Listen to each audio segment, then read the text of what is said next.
thing, maybe an old bungalow in Georgetown with the possibility of adding a second unit. And if we do that, there's going to be potential rental income and all that kind of stuff. And again, this is where you go, oh, I didn't even know that was possible. 100%. 100%. Ray, I'm getting ready to it looks like that I'm getting ready to go for us to go live here on Instagram, Yeah, yeah. and let me get this going here live too. Oh, yeah, no, it won't be able to go there. That's fine. I don't think I'll go live on TikTok, but I don't have the feed. So that's fine, but we're going to go live on Instagram right now. I On don't, Instagram, you can invite somebody on, right? yeah, it's different. I got you through It's Zoom. different. Yeah. Yeah, yeah, but like it's if I have my phone, if you want to go live on Instagram, No, you I got you can here. invite me and jump on. I got you here, man. The reason why, let me see if I can't show you this, but if you go like right now on Instagram, I don't know, can you go to your phone? You'll probably see yourself. Yeah, I see you now. There's a little bit of a delay. Yep, that's the delay. Yeah, see, there you are. Now you can see it. You can see all the questions and everything. So give us the introduction. Ray's on board. Episode 1. Let's go. So, introduction about me? Yeah. Who are Yeah. you? Name's Ray. Ray Daez. I'm a mortgage broker with Mortgage Alliance. I run a team. I'm also a team lead of five mortgage individuals, including myself. I've been in the mortgage industry for a while, and I say that because I'm old, so that's probably all it is. I'm an ex-banker, and from there, always I guess been a proponent or I champion home ownership.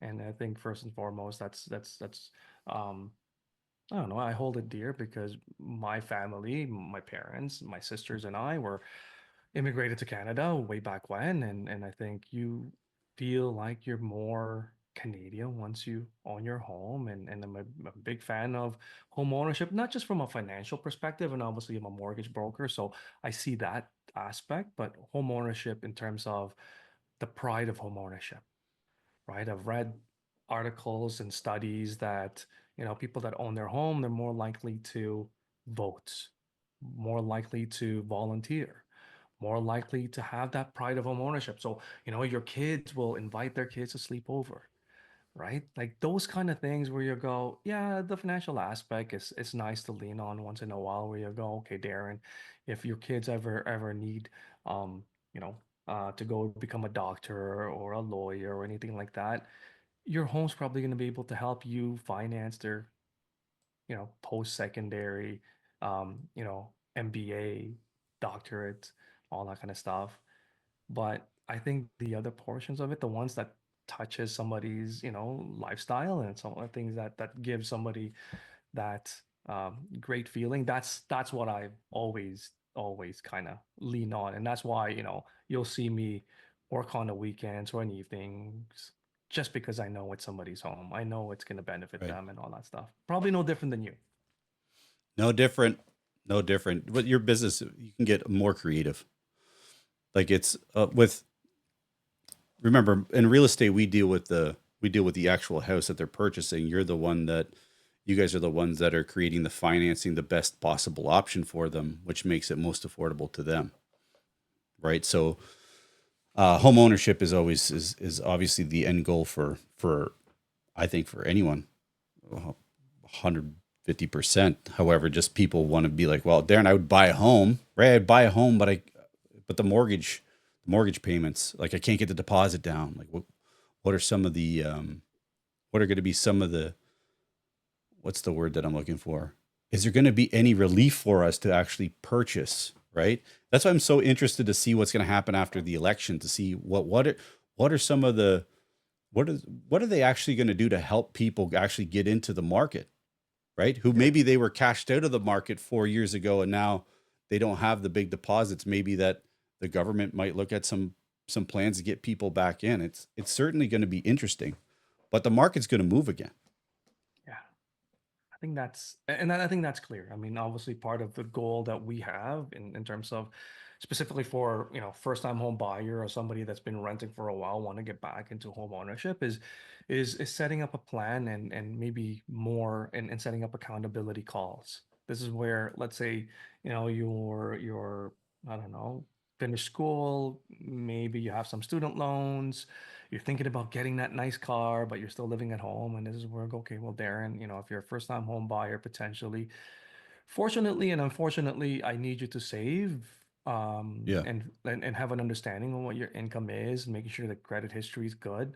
But the other side of that reality is a lot. I don't know if you find this, a lot of our first time home buyers, they come with, the bank of mom and dad, right? So I mean, prices are fairly high, and being nice to your parents actually, it's a good thing to do. But I mean, that's when you say down payment, that's probably part of it. And if you don't have and you're not lucky enough to do so, you can still save, right? Minimum down payment is still 5% for the first $500,000. So that's $25,000. Now, for a while, I didn't think there was anything for $500,000 Right. until I have a client that that's a week ago, 2 weeks ago, bought something in Hamilton for like 490,000. I'm like, oh, and then like I didn't even know that was, I don't even know that was possible in the GTA.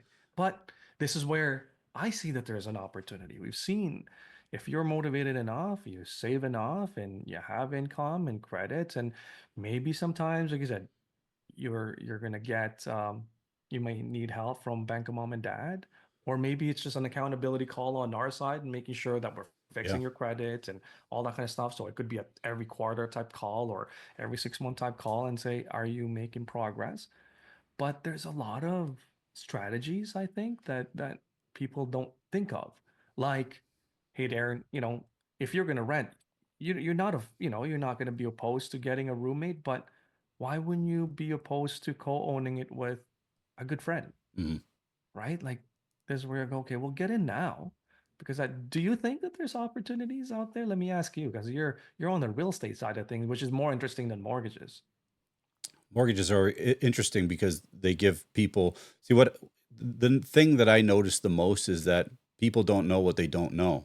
But when they talk Mm, to somebody like you, right? And you say, okay, here's let's lay out the process here. This is what it looks like. Like take me through from A to B, A to C, A to D. Like what's the steps that are involved? And I talked about this previously, is that some people think like, oh, I did the mortgage calculators online, I don't qualify. Right? Tell me, is that true? Like there's people out here right now, Ray, that have 5% down, consider moving out of town, 45 minute, an hour drive, maybe, willing to buy a house, but they looked at the mortgage calculator and said, hey, and these numbers don't work. So what would you say to them? talk to an expert, right? Like this is where, you know, for me and my team, we're all like mortgage people for decades now. And it's not, my job isn't being a calculator. I can send you a link, I can send you an app, you can put in your income and all that kind of stuff that Mm, can be there. But the reality is what our real value is making sure that we get you to your end goal. And like I said, sometimes it's something that we can get you in immediately. Sometimes we have work to do to kind of, like I said, save for the down payment, the credit history, making sure that you have income. But that's an accountability component that we can do. I would tell you that we can provide more than what a calculator could do. We know, first time home buyer advantages that are out there, whether or not you're buying something new or resale mm, or, the land transfer tax credit, a whole bunch of stuff. And sometimes even the ones that, not a lot of people, there isn't one right now, but I don't know if you remember there was like a home and peel program. There's a down payment.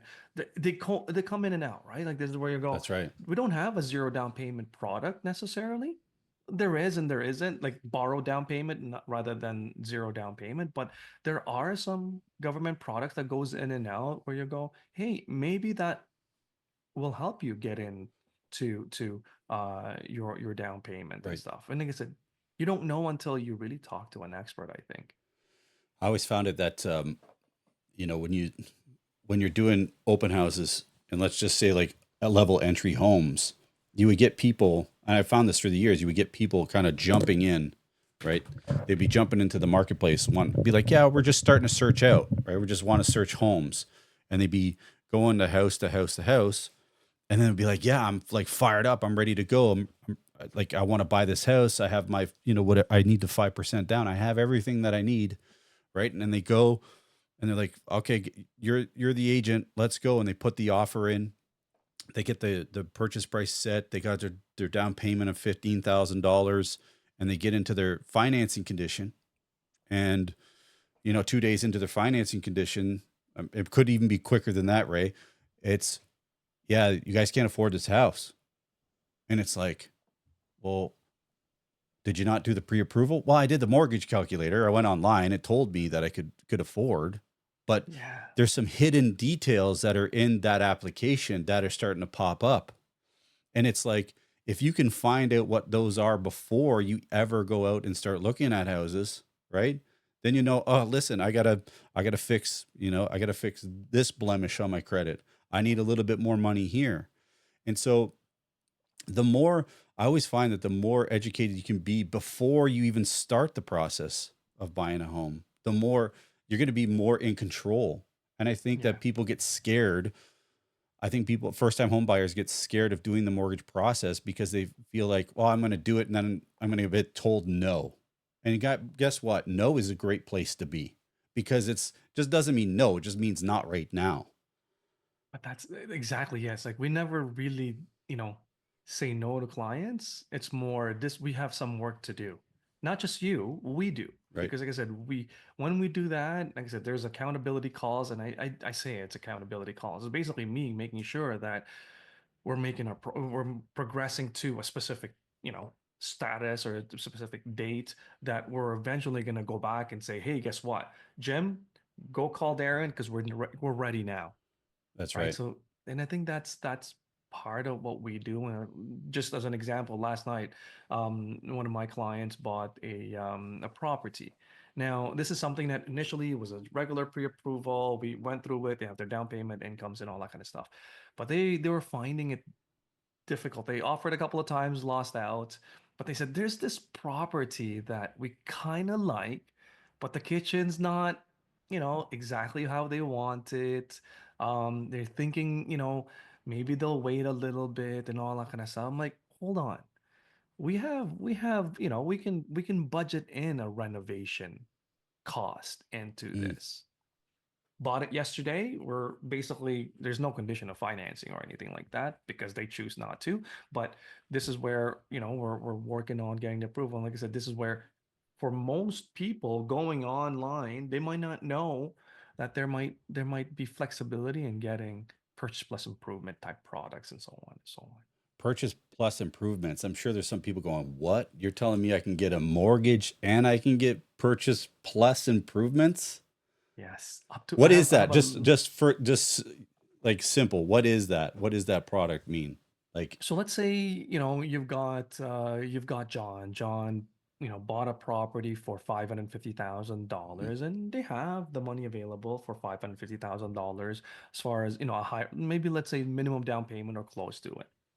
But as they look at it, anywhere from let's say 20,000 to I've got a lender that'll add on another $100,000 mhm. on top of the regular financing, the regular purchase financing to basically improve the property so you can go, hey, the kitchen is not exactly what I want. We need to change the carpet into hardwood because maybe I'm allergic.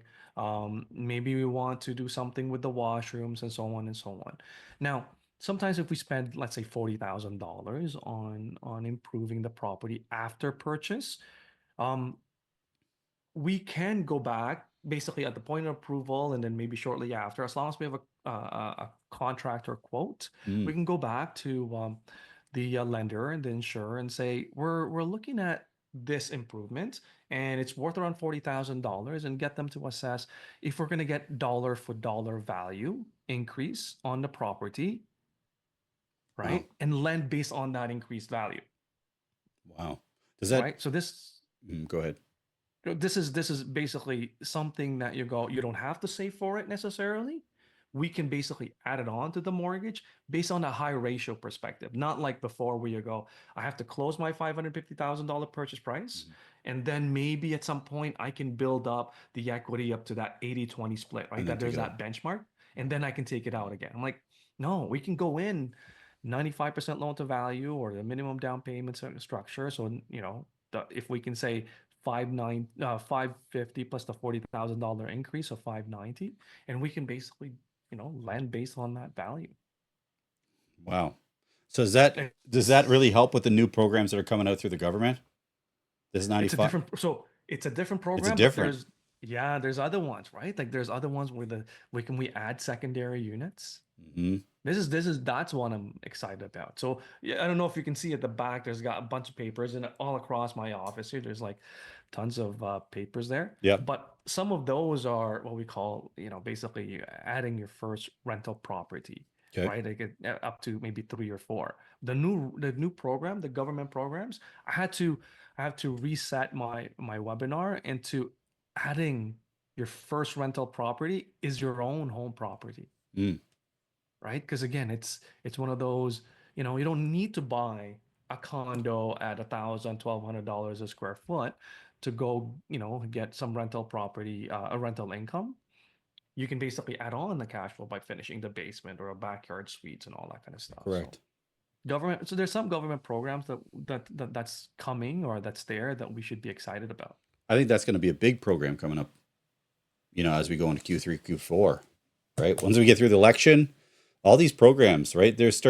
Nobody's marketing to them right now.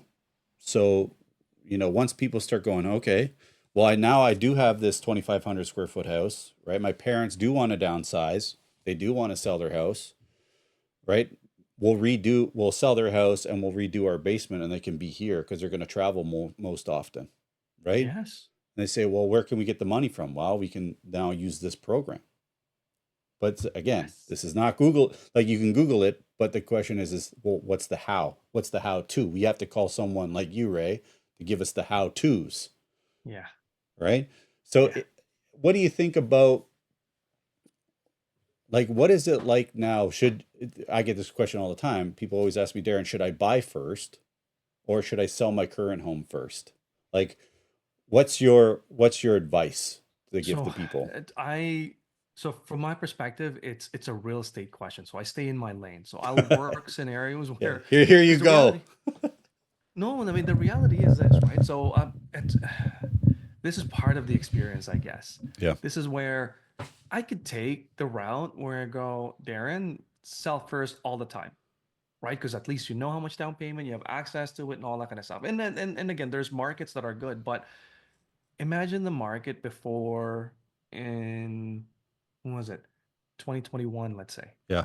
2021, 2020, end of 2020, where you go, it's a heavy, heavy seller's market, right? And this is where you go, okay, well, I need to go buy a home. I want to get out of my condo, and everybody, like everybody else, wants to go into the, your areas, right? So the Georgetown, the Guelph, Yeah, the where the Cambridge. market is a little bit more. If you're selling for, let's say, if you're selling for 1.3 in Mississauga, you can move to like a Georgetown for 1 million, 1.1. Well, that's not even that. I'm like, people wanted to get out of condos, right? Yeah. There was a time like I don't want because of COVID, I want my space, I want the backyard, I have my dog and everything, right? So Yep. again, and I want to walk, I want to bike and all that stuff. So again, I get it.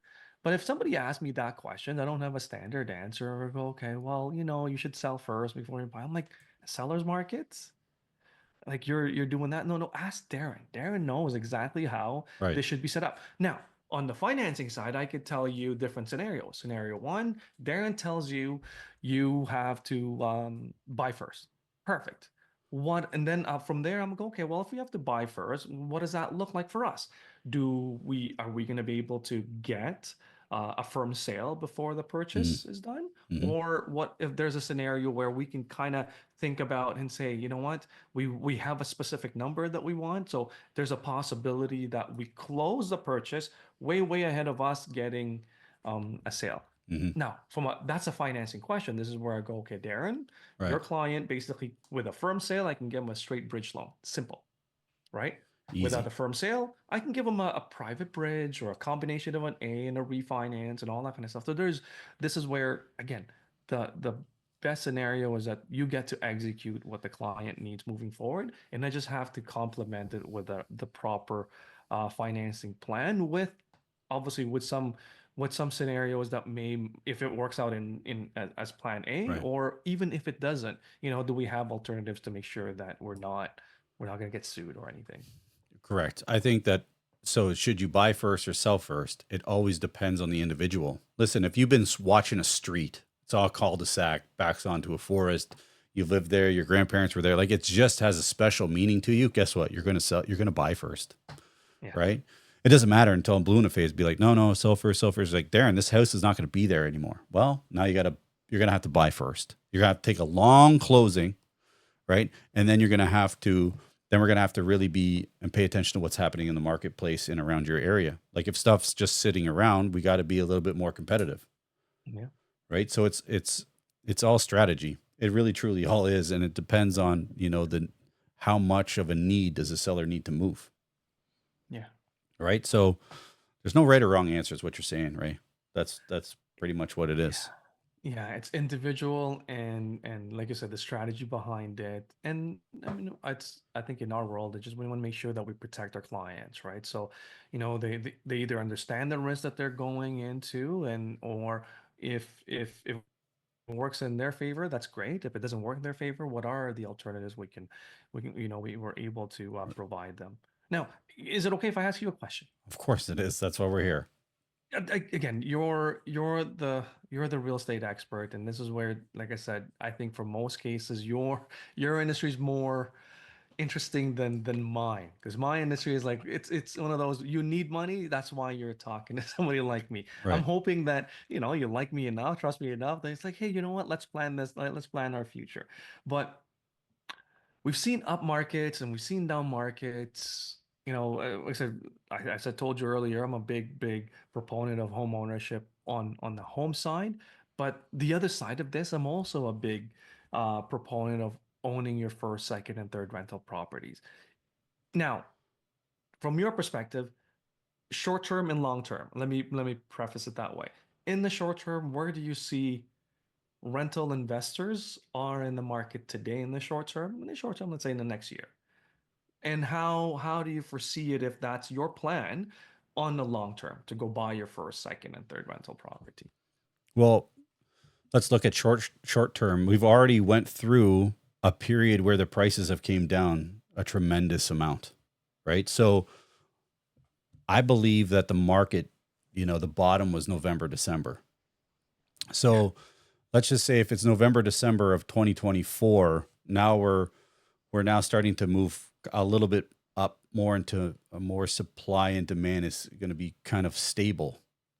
So I don't think the market's going to go down more. I think we already hit that. So short term is that the more educated that you become on what's happening in the rental markets that you want to purchase in, that's where you're going to really find an opportunity. Because listen, everybody's going to try to there's people that are going to try to get as much money as they can into their house. Just the market's not going to bear that cost. But what's going to happen is you're going to be able to see people who need to move because there's going to be a certain price reduction that's going to be happening. See, everything that you say, everything that you do or you don't do in real estate always comes back to you. So if you're, you're playing a short game right now and you're seeing a property that's been listed on the market for a long time and the prices keep dropping and moving, or they're trying to do something, or there's just so much telltale signs, that might be an opportunity for you to maybe potentially put in a low offer and see if something's actually there, right? So I think also when it comes to the short term of it is that you really, I would say this, that you have to pay attention to what's being listed and you have to pay attention to what's being sold. You cannot rely on just myself. You cannot rely on Ray to tell you that this is a great buy price. You have to have your own education, your own insight, right? To why you believe it's the best possible price for you, right? Ray give you the numbers, I'll give you the market stats, but it's you. If the numbers are starting to make sense to you, then maybe it's time that you pull the trigger. But only you will know if it's the right fit for you, right? So long term is that it's going to come down to the cost that's associated to the rental, right? So now as mortgage, so let's look at mortgage rates. Mortgage rates are going to continue to kind of go downward. I think in the next, obviously the end June's going to be the next Bank of Canada rate. We're going to get into the summertime, and the fall and winter is going to be pretty exciting. So affordability is going to be another factor long term. But if you have a family who's still trying to collect their down payment over the next 2 to 3 years to buy a house, guess what? They got to have somewhere to live. Why not they live in your rental? So that's a little bit of a 2 3 year long game, and we'll see where it goes. Hopefully that answers your question, Ray. Yeah, it does. No, it reinforces the fact that we're basically saying on our side, and it may not be the hot, you know, market for investors to come in, but I think it's targeted. Like I find that some of my rental investors, they have a type of property and areas that they like, but what you mentioned there is basically what we kind of understand anyway. In the long term, prices of homes still go up. In Yeah, the long term, we're going to be able to basically, you know, help clients get into a comfortable retirement, right? Because like for some people, like similar to you, obviously, you don't have a work pension unless you make it yourself, right? So you're gonna, stash some money away for your RSPs and all that kind of stuff. But investment properties, your home and all that kind of stuff will appreciate value in the long term. And again, this is where no more flippers, or and we don't see a lot of flippers anymore, where they buy a property in 6 months, 8 months, sell something. Like it doesn't, no, that that's not market's not there. there. But in the long term, if I tell you, okay, Darren, maybe maybe you're mid 30s, you're 35, Mm, and 65 is your target date to retire. If we get one rental property, you'll probably get there as far as your targeted um, retirement wealth and net worth. Maybe it's two. Obviously, you own your home first, but this is where, from our perspective, we walk you through that. But in 25 or 30 years, if you have one or two rental properties, you're going to have a comfortable retirement. If you have two rental properties, so let's say you had one and it was enough. If you add on a second one, you're not retiring at 65. You're retiring at 60 now, right? We can save, 5 years or so because you'll retain it. You'll have to have you'll get there sooner. Now, obviously, same thing. If you want to be able to be, want to be able, I think you have a daughter, right? mm. Give her that bank of mom and dad 100, 200, $300,000 so she can buy your first place. Well, guess what? Most people get it from their HELOCs and stuff, right? Most parents get it from their HELOC, help their kids after school to kind of say, hey, eventually you want to be able to, give them those. And again, that's part of, I think, in the long term, the vision should be able to, your rental property, your property should be able to help you with retirement, funding your kids' education, maybe even giving them some cash flow, Hmm. and, from, maybe mortgage free sooner, right? Like that's, and I think that's one of the better ways that's proven in Canada in the long term. Yeah, how many homes were being bought by multiple families over the last 10 years, right? Like Yeah. that's a real life where Yeah. families are leveraging each other to purchase homes. And that just means that, as a family, you might purchase more homes together. That's Yeah. another thing. Yeah. I think the multi-generational home idea isn't a unique proposition now, right? No, it used to be, not anymore. Oh yeah. It's like, oh, once I move out, I have my own place and that's it. Mom and dad can, do their thing and they can retire somewhere and all that kind of stuff. Like, no, I think it's you go look at European households. You're looking Yeah. at any developed countries, or at least countries that's not as young as Canada is. Use multi-generational homes is not a unique proposition. Like it's a thing. Yeah, I think there's a lot of opportunity that's going to be out there. Just people have to be creative and really talk to the right people, right? If you just take your thoughts that you're thinking about investing and actually do something with it, not just talk about it, not like talk to your buddy and your, whatever you're doing. Like you actually have to have some sort of a plan of execution, right? There's a lot of I should call the mortgage broker, I should call my realtor, I should call my financing guy, I should. You end up shooting all over yourself, right? And so you got to have some sort of action.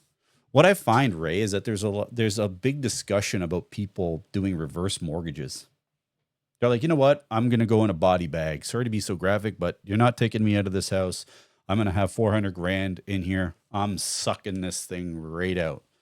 What do you think about that strategy? Honestly, I have a seminar coming up in a couple of days on reverse mortgages. Not, Believe it you or know, not.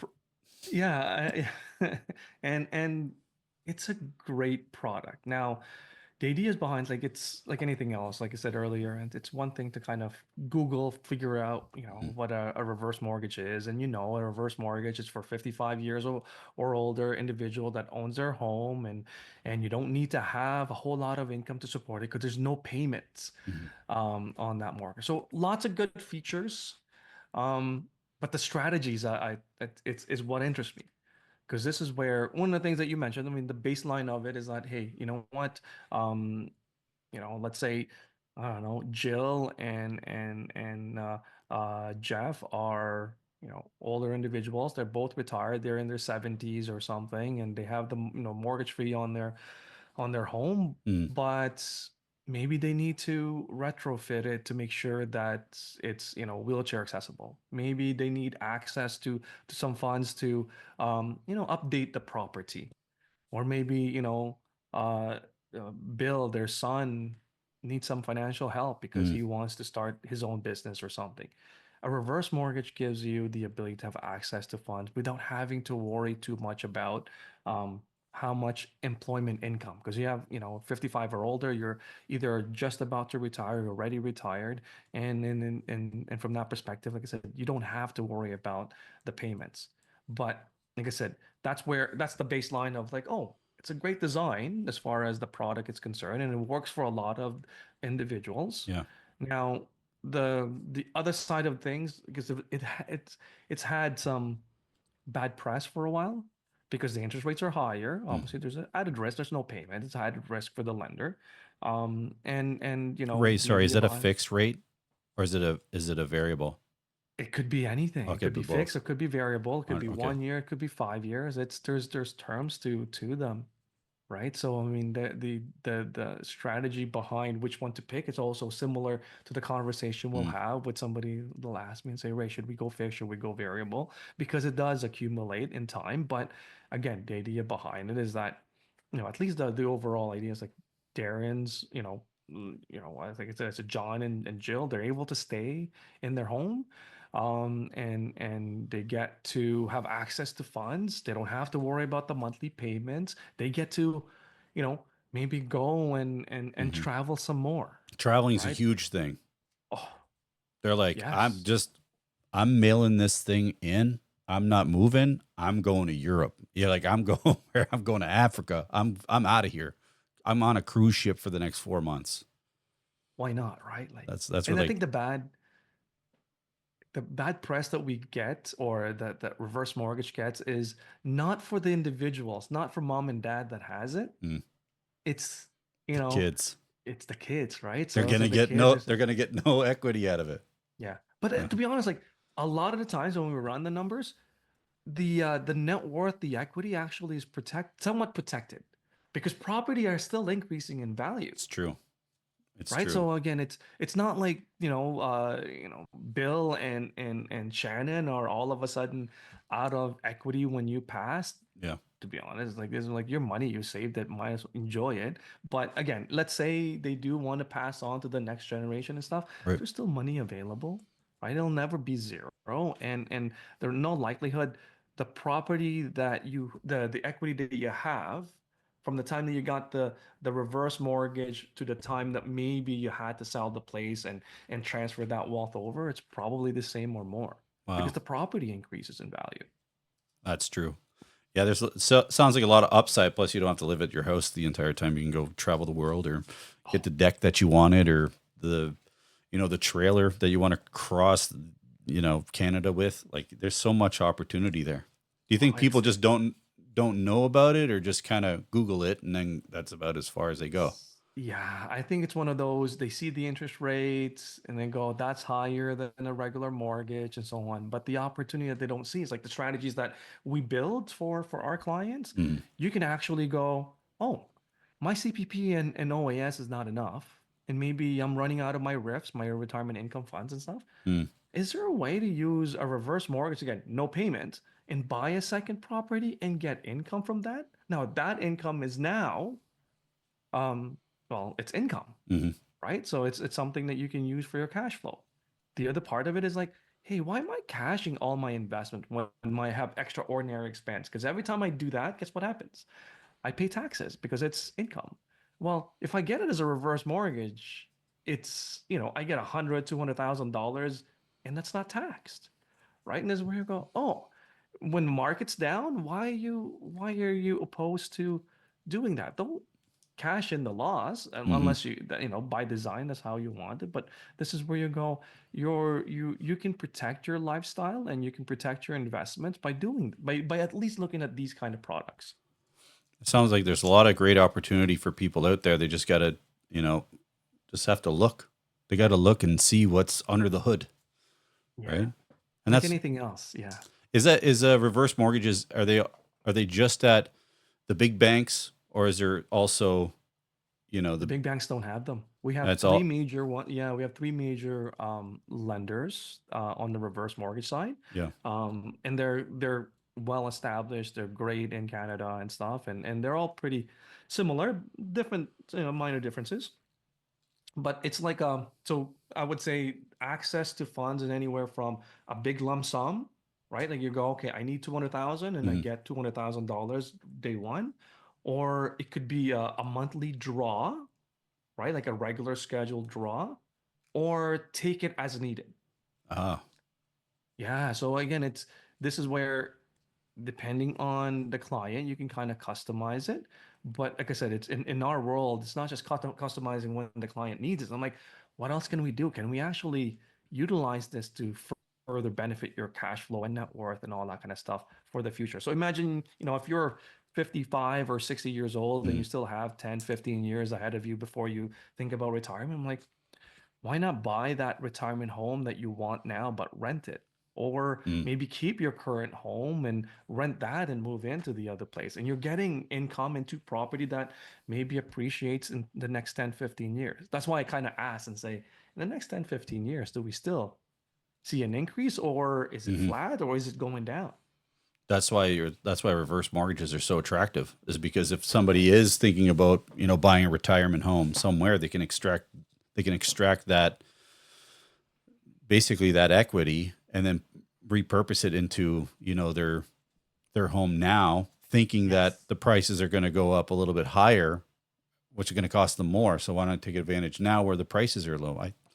Now you got And my again, brain thinking, I I understand know, now. but I again, understand. when you're looking online, you're talking to somebody that wants to poo-poo the idea of a reverse mortgage because it's high interest. And then go, well, no, again, this is where Mm, we show the analysis and say, actually, you're ahead in 10, 15 years from now, but the interest rate's so high. I'm like, listen, there's a few different scenarios here that we can look at the cash flow. Again, this is not added responsibility for Darren to take money out of his pocket that, mm. not your employment income or business income to pay for. I'm like, no, it's building itself. Only thing we have to do is set it up. It's incredible. Yeah, I know. It's just, but you don't really get it. It sounds like, I don't know if you can tell. I'm excited about it because I see it and we utilize it. And people are like, well, reverse mortgage, I don't want it. It's high interest. I'm like, oh, okay. Like if you really, really want to dig into it, talk to an expert. If you're not really open to, opening your mind and Right. learning more, I'm like, well, you can always Google it. It sounds like the passion comes from just seeing, like, you've probably had so many conversations of people saying, like, yeah, Ray, I have this house. I don't want to sell it. I don't want to move, but I have all this equity. Like, how do I get it out? And you're like, here's all the options. Here's what you can do. What do you think? Right. But until you're going to actually explore all the options with them, say, here's what you can do. Now, do you want to I do had it? And here's to the tell you plan. tell you a Man, that's story great. about where even I learned something. I had a client, I think this was a year and a half ago. He's still working. He's a pilot Yeah. and he was still working. At the time he was around 66, 67 years old. So he's close to retirement and he has a place in Mississauga. And he originally came to me and say, Ray, I think I need a reverse mortgage. I'm like, oh, let's call him Joe. And I'm like, Joe, you have enough income to get you a line of credit and a mortgage, or because of their lower interest and all that kind of stuff. Yeah. So I'm like, we went from the discovery call to a strategy session, and I'm like, you know what, Joe, here's the payment, here's the lower interest, and compare that to the reverse mortgage is so much less and stuff. And then we talked and we talked, and it was like he was like, I was convinced, but I was looking at it and I'm like, Joe, you're not convinced. And then he talked about it. I'm like, well, the payment is this. Mhm. Then I come to realize, I was like, you know what, Joe, I'm sorry. Because I was somewhat conditioned looking for the lowest rate because people are thinking if I have enough income, I can get the lowest mortgage or HELOC rate and all that stuff. Why am I going to pay a reverse mortgage? Like I said, he's 66, 67. In 2, 3 years, he'll be retired. Mhm. In 2, 3 years, his income will go down. He's looking down the line. I'm looking today. I Right. can save you money today and you can afford it. And I apologize to Joe. I'm like, Joe, I'm sorry. Let me get back to you. I'm gonna rework it. My mistake. I was conditioned to go look for the lowest rate, but Mhm. this is a better product for you. So it came back with a reverse mortgage, which is exactly what he needed. Isn't that something? It's amazing when you just like you run through it, you can figure out what's going to be the best opportunity for the person just by going through the exercise. Sometimes it looks like it might be this, but it's not. It's actually this. It's the other thing, right? That makes it better. So what do you got? So since we're talking about reverse mortgages, when is your next seminar? Give us the details. It's on Thursday at Royal LePage Meadowtown in Mississauga, Oh, the nice. cafe. Yeah, 10 o'clock. 10 o'clock. Yeah, if I you're like able that. to make it, come and join us. It's a little bit of product knowledge to just do a quick Hmm. recap, but it's more strategies. This is where you go, okay, well, how do we really, really apply it, and what kind of strategies can we really do to help clients? Again, it's not high level. It's not just, okay, well, I've got somebody that's 65 years old and they don't have a lot of income, so we Yeah. get a reverse mortgage. And obviously that's there, but more strategies saying, okay, well, how will we actually help different individuals? Are there opportunities that people are not thinking about? We kind of touched on a couple of them Yeah. today, but a little bit more detail later on on Thursday. I think that if anybody wants to get information about reverse mortgages, they should send you a message, right? Please. Send a Yeah. message to Ray, get in his inbox, and he'll get you through. Probably set you up on a Zoom call or meet you in person. I'm sure that's going Yeah. to be the case. Yeah. Ray, we've been on It's here for about 40 something minutes, man. I really appreciate your time today. We went through a couple of different conversations, come for a couple of different topics, which I think is great. I think some of the people are going to get some insight, which is going to lead to more curiosity, which is going to lead to more calls, to more questions. So I really appreciate you taking the time, man, and coming out and chatting with me, being my first guest ever. Thank you. Thank you for fighting the good fight. Like I said, it's not easy to put yourself out there, and I see that you are, and obviously the idea behind it is like you're providing great value to anybody that's you know kind enough to go watch and spend some time here. But thank you for having me. Yeah, it's awesome. Ray, how do people get a hold of you if they need to? Meetray.ca, meetray.ca. Just book a time with me there that goes into my calendar, and we'll talk. Awesome. Awesome. Thanks, Ray. Thanks.